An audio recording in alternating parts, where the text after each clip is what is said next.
Ini adalah salah satu dari 7 neraka. Neraka kemalasan ini adalah hukuman bagi mereka yang malas selama hidupnya. Di neraka ini orang-orang malas diadili. Selain ini ada neraka lain untuk berbagai dosa seperti pembunuhan, kebohongan, dan lainnya. Ini termasuk neraka es, neraka kesialan, neraka kekerasan, dan neraka ketidaktaatan. Setelah kematian, setiap jiwa harus melewati 7 neraka. Penilaian dilakukan selama 49 hari berdasarkan karma seseorang. Hanya setelah melewati ke-7 neraka itu, jiwa dapat bereinkarnasi. Suatu hari, seorang pemadam kebakaran yang pemberani tiba di neraka ini. Ia telah mengorbankan nyawanya untuk menyelamatkan seorang gadis kecil.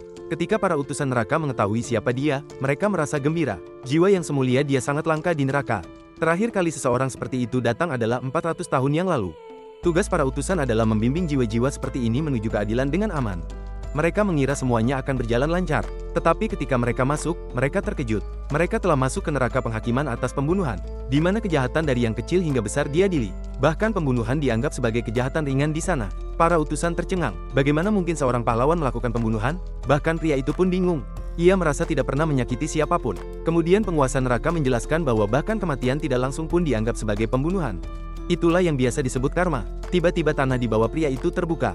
Di bawahnya banyak jiwa mencoba memanjat ke atas. Mereka adalah orang-orang yang telah melakukan pembunuhan dalam hidup. Mereka dibakar setiap hari tetapi tidak pernah bisa mati. Sebagai pemadam kebakaran, pria itu mencoba menyelamatkan satu jiwa yang memanjat tiang. Tetapi kemudian hakim neraka berteriak dengan marah dan pria itu dibawa ke pengadilan.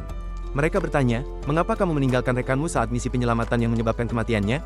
Mendengar itu, kenangan lama kembali. Pria itu tidak bisa mengucapkan sepatah kata pun. Melihat hal itu, dijatuhkan tuntutan hukuman selama 50 tahun. Tepat ketika Raja Neraka hendak menjatuhkan hukuman, salah satu utusan berdiri untuk membelanya.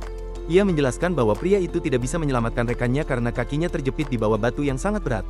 Masih ada warga sipil yang harus diselamatkan. Rekannya berkata agar ia menyelamatkan para wanita terlebih dahulu, lalu kembali untuk menyelamatkannya. Sayangnya, ketika pria itu kembali, bangunan itu telah runtuh.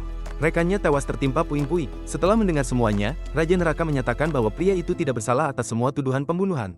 Kemudian mereka menyeberangi sungai menuju neraka kemalasan. Tempat pengadilan baru dimulai. Hakim meninjau catatan kehidupan pria itu. Tetapi ketika melihatnya, ia terkejut dan bertanya, bagaimana kamu bisa bekerja sebanyak itu setiap hari? Pria itu hanya menjawab, saya melakukannya demi uang. Ia tidak tahu bahwa di neraka uang tidak memiliki nilai.